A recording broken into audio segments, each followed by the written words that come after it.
Welcome to Miss Kalye Vlog. Tara't samahan niyo akong pakinggan ang part 6 ng ating story.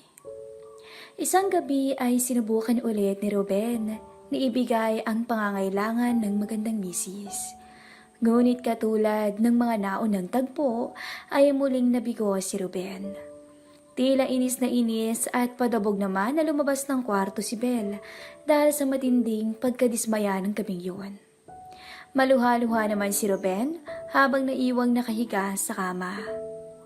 Kinaumagahan ay nag-text si Paul kay Belle. Hi Belle, ano na? Pumayag na ba ang asawa mong inutil? Hindi pa eh. Maiksing sagot ng babae. Pues, pumuslit na lang tayo nang di niya nalalaman. Pagpasok niya sa trabaho ay magkita tayo sa bayan. Mag-check-in na lang tayo sa hotel. Payag ka ba? Huwag sa ganoong lugar. Baka may makakita sa atin eh. O sige, pupuntahan na lang kita sa inyo pag alis ni Ruben. Hindi naman niya malalaman eh. Maganda ka ha? Huling text ni Paul. Samantala, kinausap ni Belle ang asawa. Darling, nabitin na naman ako kagabi. Paano na ako? Ilang linggo na tayong ganito. May pangangailangan din ang aking katawan, Ruben. Dismayadong sambit ni Belle sa mister. Pasensya ka na sa akin, Belle. Next week mag-file ako ng leave at kakausapin ko si Paul. Papayag na ako. Tugon ni Ruben sa misis. Nang marinig yon ay biglang nagkaroon ng sigla sa mukha ni Belle. Nahalata naman yon ni Ruben. Gusto talaga ng misis niya si Paul.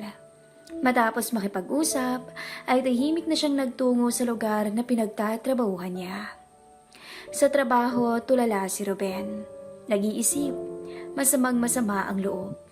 Galit sa sarili, galit sa pangyayari, galit kay Paul, masama ang loob sa asawang si Belle. Sa ilang taon nilang pagsasama ay parang nabaliwala ito nang dumating sa buhay nila si Paul.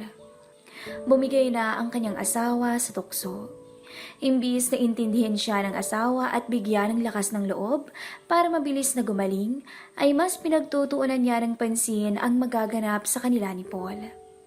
Mahal na mahal ni Ruben ang asawang si Belle. Si Belle ang pinakamahalagang tao sa buhay niya kasunod ang mga anak nila. Gagawin niya ang lahat para sa misis dahil hindi niya kakayaning mawala to. Kahit pa sobrang sakit para sa kanya ang tuluyang pagsawaan ng iba ang kanyang misis. Nag-leave ng 1 buwan sa trabaho si Ruben. Pinagtuunan muna niya ng pansin ang kanyang pamilya at maliit na tindahan. Naisip niya na mainam na rin to para makatulog siya ng sapat at tama sa oras at mabigyan ng atensyon ang kanyang kalusugan at pamilya. Halos araw-araw, hinahatid sundo ni Ruben ang mga anak niya sa school. Mas lalo siyang napalapit sa mga anak niya. Dahil dito, nakilala niya ang guro ng kanyang panganay na anak na si Jen. Dalaga to at napakaganda. Mainhin at simpleng-simple kung manamit. Minsan ay nakakwentuhan niya to sa school. Isang gabi, nangalabit na naman ang kanyang misis. Pero bigo na naman si Ruben. Tila lantang gulay pa rin ang kaya niyang ibigay kay Belle. Ano ba? Ilang linggo na akong walang dilig, Ruben. Sabi mo sasabihin mo na kay Paul, hindi naman pala. Alam mo, hindi na ako masaya sa relasyon natin, Ruben eh. Hindi mo maibigay ang kailangan ko. Mahal na mahal kita, Belle. Intindihin mo rin sana ang karamdaman ko. Hindi ko naman ginusto na mangyari ito sa akin. Hindi ko na kaya, Ruben. Pupuntahan ko na si Paul sa ayaw mo at sa gusto. Teka, sige pumapayag na ako. Pero dito sa bahay, at dapat alam ko, wala kang ililihim. At dapat nakikita ko kayo. Nagmamakaawang sagot ni Ruben. Sabay labas ni Belle sa kwarto, dala ang cellphone niya. Agad siyang nag-text kay Paul. Sinabi nito sa lalaki na payag na si Ruben. Tuwang-tuwa naman si Paul. Araw ng Sabado, saktong day off ni Paul sa trabaho. Kinausap niya si Belle na pwede na siyang pumunta sa bahay nila. Na-excite naman dito si Belle. Hindi muna niya ipinaalam kay Ruben ang magaganap ng araw na yun. Umaga pa lang ay dinala na ni Belle ang mga anak sa nanay niya. Doon muna ang mga to hanggang linggo ng hapon. Nagkasundo sina Belle at Paul na magkita sa bayan at doon sila magtatagpo. Mag-check-in na lang tayo para walang sagabal. Baka mag-ibang isip ng asawa mo, lugi na naman ako. Sambit ni Paul. Hindi yun. Sa bahay na lang tayo. Gusto kong makita din tayo ni Ruben. Pumayag siya pero kailangan daw alam niyang nangyayari. Pagbigyan na natin. Sagot naman ni Belle. Sige, iinggitin ko siya ng gusto. Sabay tawanan ng dalawa habang magkaangkas sa motor, pauwi ng bahay nila Belle. Samantala habang nagbabiyahe sina Paul at Belle, ay nagluluto naman ng agahan si Ruben. Nagtataka din siya kasi wala ang misis niya at ang mga anak. Sinubukan niyang tawagan si Belle pero naka-off naman ang phone nito nang biglang dumating ang isang motorsiklo. Dinig na dinig niya ang tunog ng pagparada nito malapit sa bahay nila. Agad siyang lumabas ng pinto at dito niya nakita ang asawang si Belle akbang bumababa sa motor ni Paul. Biglang kinabahan si Ruben. Darling, maaga nga pala kaming umalis ng mga anak mo kanina. Hindi na kita ginising. Doon muna sila kina nanay hanggang bukas ng hapon. Wala naman silang pasok eh. Ani ni Belle at dumiretso na sa loob ng bahay. Anong ginagawa ni Paul dito? Bakit kayo magkasama? Tanong naman ni Ruben. Si Paul na ang sumagot. Pare, day off ko kasi ngayon eh. Dito muna ako sa inyo. May gagawin lang kami ng misis mo. Sabay tatawa-tawa habang papasok ng bahay ng mag-asawa. Kinakabahan at maluha-luha noon si Ruben. Sa isip-isip niya ay dumating na ang araw na kanyang kinatatakutan. Dali-dali niyang binalikan ang nilulutong pagkain sa kusina. Agad namang sumigaw si Paul. Pare, maliligo muna kami ni Belle ha? Pagbutihin mo ang pagluluto mo. Tamang-tama, nagugutom na ako. Kakain muna kami pagkatapos naming maligo. Nangiinis na sambit ni Paul. Gustong-gustong barilin na ni Ruben si Paul sa mga oras na yun, sa galit at selos niya. Pero pinigilan niya ang sarili. Hahayaan na lang niya ang kanyang misis sa kagustuhan nito. Hindi na rin kasi niya to mapipigilan pa. Masakit na masakit to para sa kanya, lalo't alam niyang kayang-kayang agawin ni Paul ang asawa niya. Pinaghalong galit, sama ng loob, selos ang nararamdaman niya. Pero sa kabila nito ay meron ding katiting na uhaw na namumuo sa kanyang pagkatao sa tuwing naiisip niya na may namamagitan sa asawa niya at kay Paul. Hindi niya to maipaliwanag. Dali-daling tinapos ni Ruben ang pagluluto. Gusto kasi niyang babantayan ng misis. Nagkalat ang mga damit at underwear nila Belle at Paul sa pinto ng CR. Agad dinungaw ni Ruben ang dalawa sa loob at dito niya nasaksihan ang maalab na eksena. Magkalapat ang katawan ng dalawa na magkaharap sa ilalim ng shower. Matinding halikan ang kanyang nasaksihan.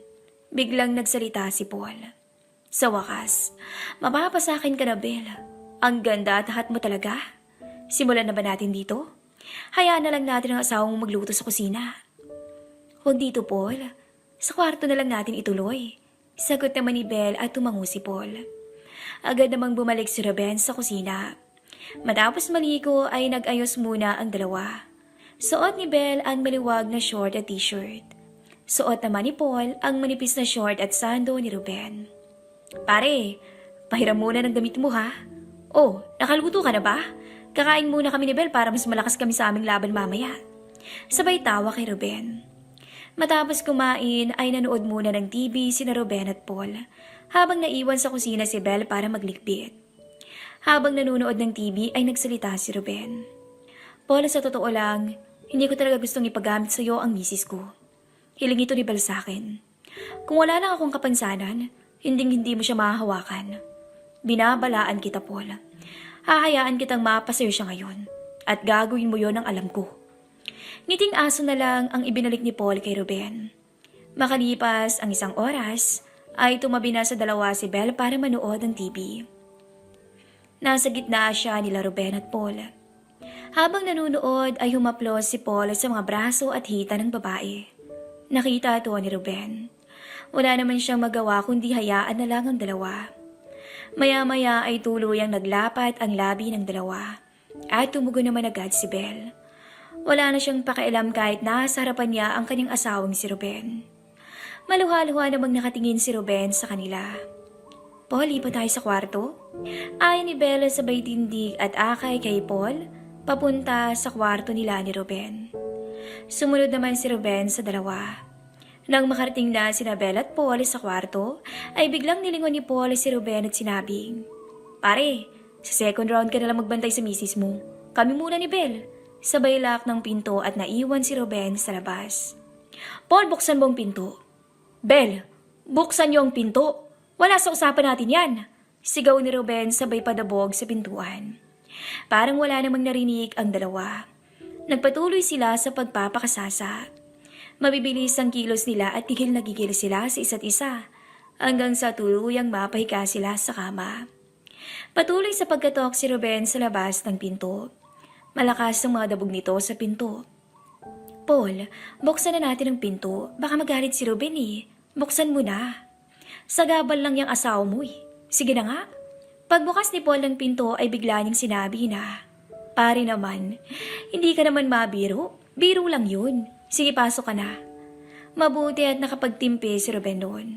Halos masuntok na niya si Paul sa galit. Pagkapasok ng kwarto ay nakita niyang wala ng suot ang dalawa. Nasilayan niya ulit kung gaano nakakalamang at nabihayaan si Paul pagdating sa kama.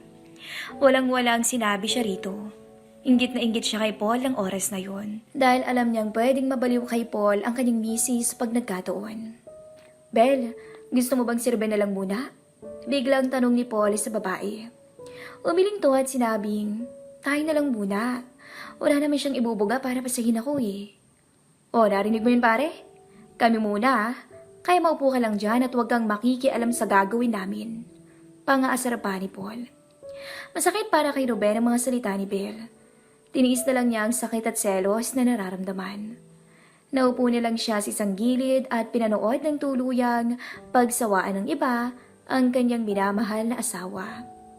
Agad inihiga ni Paul si Belle sa kama at agad lumusong. Walang humpay na hiyaw ang narinig ni Ruben mula sa misis sa tindi ng pagkabaliw nito kay Paul. Samantala, unti-unting naramdaman ni Ruben na unti-unting nabuhay ang kanyang kakayahan bilang lalaki. Tinablan siya sa mga nasasaksihan. Nakabantay lang si Ruben sa dalawa. May minsang titingnan ni Paul si Ruben na tila iniinggit pa, sabay ng mapang-asar ng ngiti. Maya-maya ay tumihaya si Belle. Ibinukas niya ng maayos ang kanyang binti para isuko na ng tuluyan ang para lang sana kay Ruben.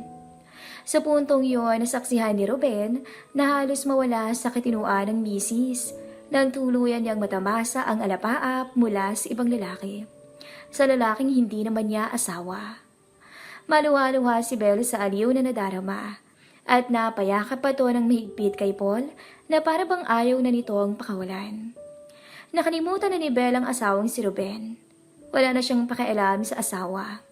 Ang gusto niya ay magpakasawa sa kanya ngayon si Paul. Iba ang husay ni Paul kumpara sa mister. Ilang beses na namilipit at nanginig ang katawan ni Belle sa tindi ng tinatamasa. Sa puntong iyon ay ilang beses sinubukang lumapit ni Ruben sa dalawa para agawin ng misis, pero itinulak lang siya ni Belle. Dito bumagsak ng tuluyan ang luha ni Ruben. Hindi niya akalaing magagawa to ng kanyang mahal na asawa sa kanya. Dahil wala na sa katinoan si Belle, ay nakapagsalita siya ng, "Paul, gusto kita. Gusto kong magkaanak tayo. Gawin mo ang gusto mo. Huwag ka magpigil." Dinig na Ruben ang usapan ni Belle at Paul. Walang tigil ang pagpatak ng luha sa kanyang mata. Nakatulala siya sa dalawang tao na nasa kanyang harapan. Malakas ang pag-uga ng kama at halos magibato. Pawisan na pawisan ang dalawa. Gustong awatin na ni Ruben ang dalawa, pero bago pa man makapagsalita si Ruben, ay tuluyan ang narating nila ang rurok at huli na ang lahat. Napayakap ng mahigpit si Belle kay Paul. Ilang minuto walang imikan sa loob ng kwarto. Maya-maya ay tahimik na nagbihis ang dalawa at matamis ang ngiti nila sa isa't isa. Biglang nagsalita si Paul. "Pare, nagugutom kami ng misis mo. Ikuha mo naman kami ng pagkain." Napansin ni Belle at Paul na seryosong-seryoso si Ruben. Nakita nilang nanginginig to sa galit. Dahil dito, nagpasya na lang ang lalaki na umalis. "Belle, sige, uuwi na lang muna ako. Next time na lang ulit ha," paalam ni Paul. "Sasama ako sa iyo, Paul.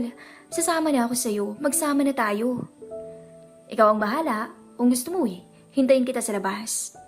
Dali-daling nagtungo si Paul sa motorsiklo niyang nakaparada sa labas ng bahay. Si Belle naman ay dali-daling nag-alsa balutan. Wala na siyang pakialam sa asawa niya. Nalimutan na rin niya ang kanyang mga anak. Ang gusto niya ay sumama na lang kay Paul at magpakasasa sa piling nito. Nabaliw na siya rito. Tahimik at walang kibo si Ruben. Wala ring tigil ang patak ng luha sa kanyang mata. Palabas na ng bahay si Belle nang magsalita si Ruben. Iiwan mo ba talaga ako at ang mga anak natin dahil sa lalaking yan? Hindi na kita mahal. Hayaan mo na ako. Diretsang sagot ng babae. Malalim at seryoso ang binitawang salita ni Ruben kay Belle. Pag lumabas ka ng bahay na to, hinding-hindi ka na makakabalik pa. Hinding-hindi mo na makikita ang mga anak mo. Hindi pinansin ni Belle ang sinabi ni Ruben. Agad siyang umangkas sa motor ni Paul. Pare ano? Iuuwi ko na lang muna ang misis mo ah. Nagtawanan pa ang dalawa nang umalis sa bahay ni Ruben. Kitang-kita ito ni Ruben na siyang lalong nagpagalit sa kanya. Abangan po ang huling kabanata ng ating story.